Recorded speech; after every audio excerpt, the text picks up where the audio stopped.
Well, thank you for staying with us. Members of the organized private sector over the weekend raised concerns about the Federal Competition and Consumer Protection Commission looking at the issue of pricing. They said the FCCPC needs to focus more on consumer protection. This followed the FCCPC's recent one-month notice to retailers to crash prices of goods or face sanctions. Well, the members of the OPS had expressed this. Part of them were the Nigerian Association of Chamber of Commerce, Industry, Mines and Agriculture, Nigeria's Employers Consultative Association, and the Center for the Promotion of Private Enterprise, CPPE. They pointed out that the blame and solution for the escalating prices of goods and services in Nigerian markets were at the doorsteps of the federal government. Let's get to understand this. And I have one of the leaders of the organized private sector, yes, right here in the studio. He's the Director General of the Nigerian Employers Consultative Association, NECA, Sadewale Smart Oyerinde. It's good to have you, DG. Good afternoon. Good afternoon. Yes, thanks for having us. We are here again. And a lot of issues. Now, I want to start with this issue of pricing. Truth be told, we know that some manufacturers or some shop owners engage in price gouging to take advantage of consumers. And now the FCCPC has come up to say, no, this has to stop. This will be sold as this amount at this shop, and it's sold at another amount at this shop. How does this come to you before you now tell me the position of the private sector on this? Yes, it's true. Let's get here's the reality. I think first you mentioned that the issue of price gouging, the issue of playing shenanigans with prices, it do exist, and the reality of a market economy is that the consumer have the option of buying. So, like the analogy that was used that caused this uproar, the what do you call it now? The soap or something. What the vice chairman of saw on the shelf was to buy something. Yes. Yeah, so the market has the option of buying in that shop, or I go somewhere else. So I'm not constrained. The product is not a product with absolute inelastic demand that you cannot do without.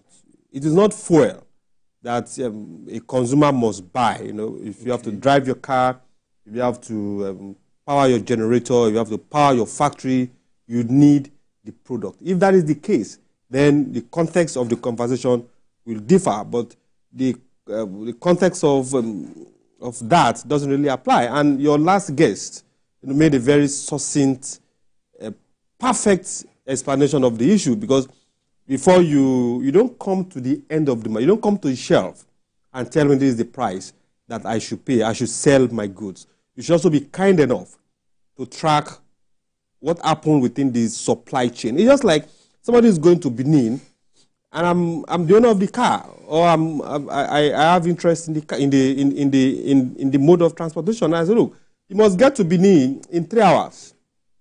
And then the driver left Lagos and started going. I have to factor in the potholes on the road. I have to factor in the possibility that bandits are probably blocked the road and they're not allowing anybody to pass. I have to factor in that process. I can't wait for you in Benin and say, look, I gave it, ordinarily Benin should be 3 hours. Why did you make it for 3 hours? You might even have to queue for fuel. Absolutely. So it is why the FCCPC is doing a wonderful job with other regulators, but you cannot create distortions by your action, because we feel while the idea is desirable that prices should come down, but we must also factor in the conversation of what happens when the individual imports his goods, what are other cost elements that we need to bring into that conversation. Until we deal with that, and we deal with it empirically, that's when we can now make conjectures about what the prices should be. We can make conjectures because we still run a free market economy. So we can make conjectures, but we cannot definitively say you must sell it at 1 naira, except we are moving to the realm of full-blown price regulation, which we are currently not in. So you do, like for NECA, do you have a way which you monitor? Monitoring is very important for people not to also take advantage of customers. yes, we agree there are issues with FX, people import raw materials. Absolutely. There are challenges, for them to bring in. But how do you also, as an association, make sure that we, as Nigerians, are not exploited in any form?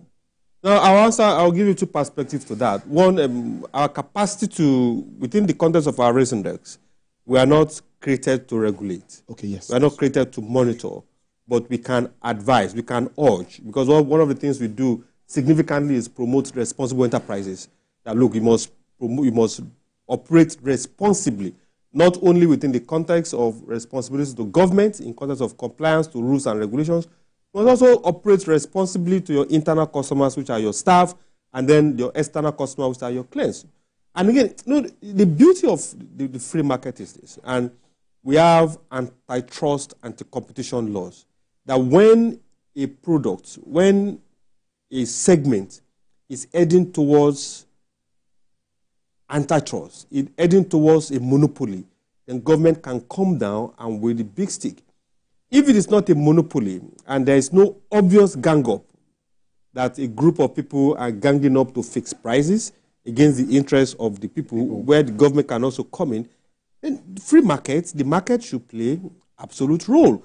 If I'm not satisfied, if you're selling at A naira, then if I'm not satisfied, I go buy where I can get it for X naira. Something happened somewhere in Kwara State or your state, I can't remember, where a woman wanted to sell gari for a particular amount, and many other women selling gari in the market, they all came and told her and said, look, you can't sell at this price because your price is too low. This is the price we want you to sell.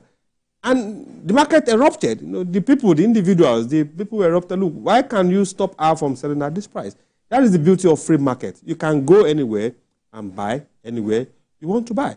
So answering the question definitively, I think we should allow the free market to operate, while government play the critical role of creating an environment, a conducive environment for businesses to thrive, and then regulate using fiscal and monetary policies to make sure that there's no exploitation, there's no victimization, and there's no price gouging, as you mentioned earlier.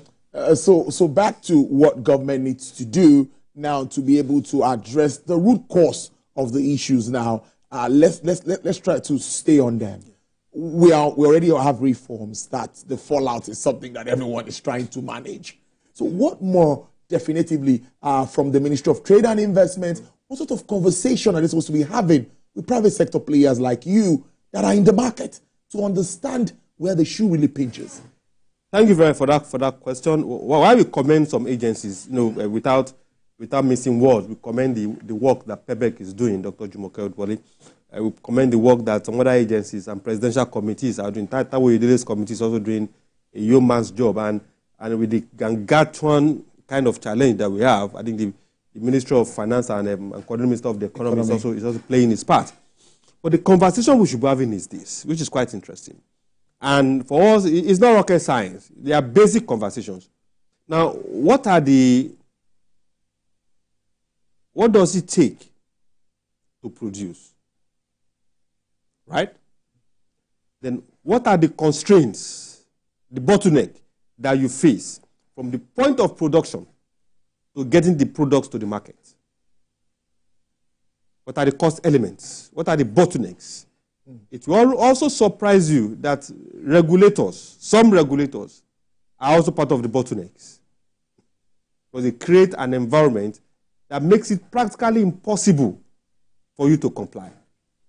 We've seen regulators where a business, passes the compliance requirement of an agency, one regulator, and then another regulator comes and says, look, that's your compliance level or that certificate you've gotten, it doesn't apply to us. So there are already inherent contradictions within the system itself. So the conversation will be, look, what are the bottlenecks that actually causes these products, the price to escalate to this point? And then you start looking at, okay, I can look at the interest rate. I borrowed $1 million when interest rate was 10%. 10%. Then by the time I import the goods, interest rate was 15%. Do you expect me to sell at the same rate now that interest rate is higher? Then you look at energy cost. You look at clearing cost. You look at the cost, wages and salaries. You have to build in all those costs before you arrive at what exactly should be the likely price. The likely price, not the price. Because we run a market economy and the consumer should have the freedom to buy wherever he wants to buy. Those are the conversations that we should have. What are the constraints? What are the bottlenecks to trade? What are the things that are hindering these products from being sold at a price that is conducive for the individual? Now, for the private sector, it's quite delicate. Because when you produce, you have to sell.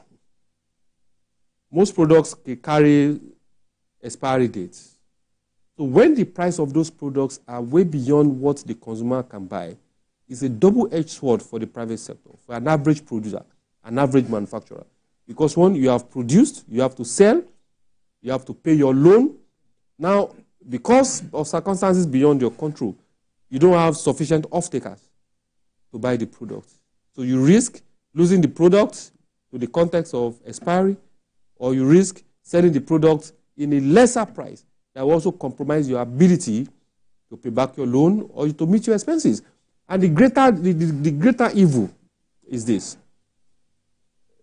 Others might say it doesn't matter. It's just product buying and selling. But when the business remains unsustainable for quite a while, the business owner will take some very, very difficult decisions. And to the regulator, who has slammed penalties, he doesn't see the long-term consequences of job losses. Because jobs to be lost, we feed in our brothers and sisters that will lose their job, we feed them back into the unemployment circle. We create more potential for insecurity.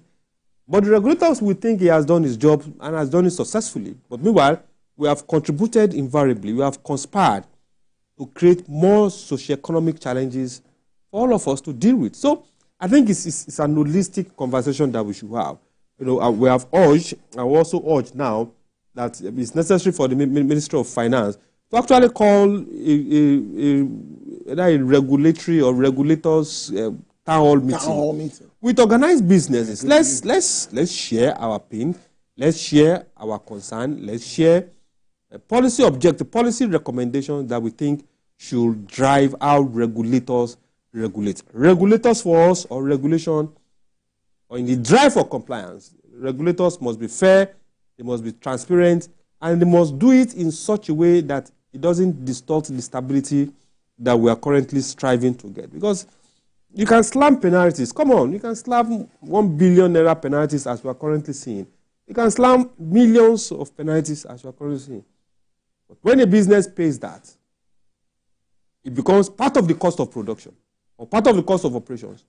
And that cost, it doesn't fly in the air. It goes back to the consumer because they have to pay. The business have to recover one way or the other. So we must have this holistic conversation in a friendly environment that is devoid of victimization, that is devoid of harassment, and that is devoid of threat. Because significantly, that's what we find: regulators threatening, regulators harassing, regulators doing all sorts of things. Which is also, the president is in China. I was in China yesterday or Japan. Yes, today in China. And the listings, they watch what is happening. So as the president is in China, canvassing for investments, although the Chinese, I think the Chinese or Japanese, they are wiser now, they wait for our investment somewhere. As he's canvassing for investment, and we have regulators, some regulators, also contradicting the president's message that Nigerians, that foreigners should come to Nigeria and invest. There's no worse contradiction you can find anywhere. The reforms are key, and we've stayed on this for so long. Absolutely, DG, you agree with me? We've been following up even before subsidy removal. Exactly. And finally, it's been removed, and we see. So before I go there to that reforms, are you trying to, our members, of course, and of course members of the organized private sector, you're supposed to reach out to the FCCPC, other regulators, to sit down on a round table and talk about all of these issues and make your position known. Are you doing anything like that? Absolutely. We've had a meeting last week with the presidential committee, chairman of the presidential committee on fiscal policy and tax reforms. We've written to PEBEC. We'll be reaching out to definitely reaching out to the Minister of Finance and Minister of the Economy this week. Fortunately, we saw a letter from PEBEC this morning. I think it came on Friday for a stakeholders meeting that was held last week. The letter came after the meeting has been held. We're also reaching out to the Vice Chairman of FCCPC.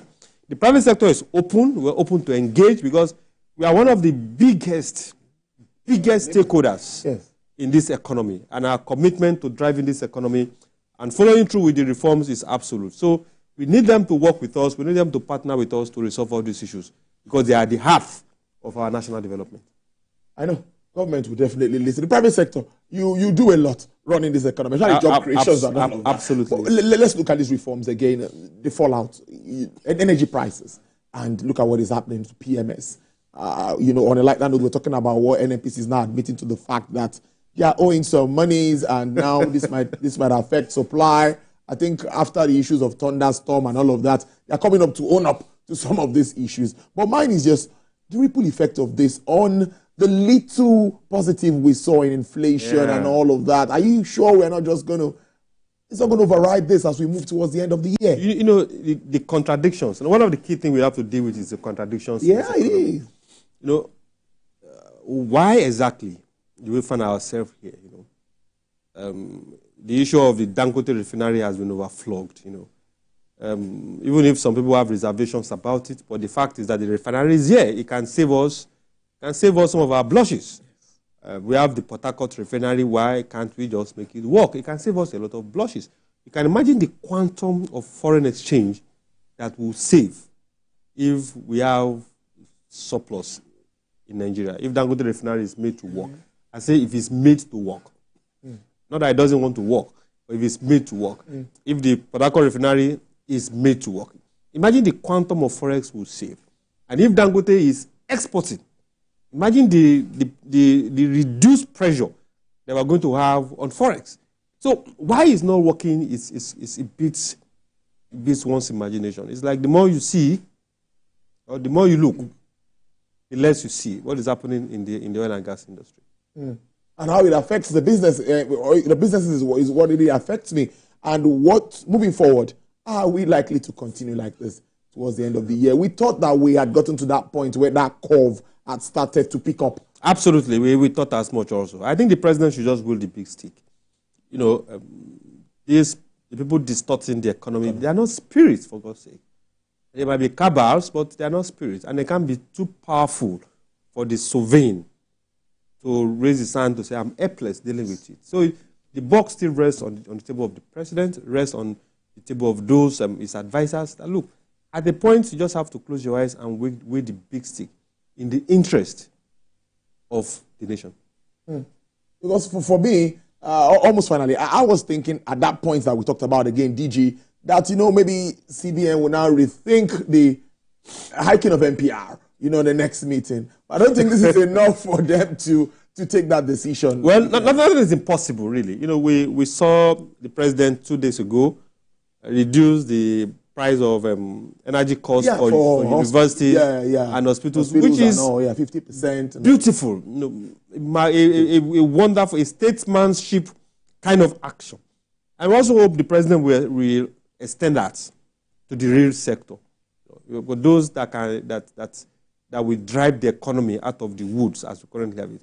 The real sector also needs some level of bailout. I don't want to call it bailout, but some level of concession during the course of the price of energy, which is at the heart of any industrialization that you find anywhere.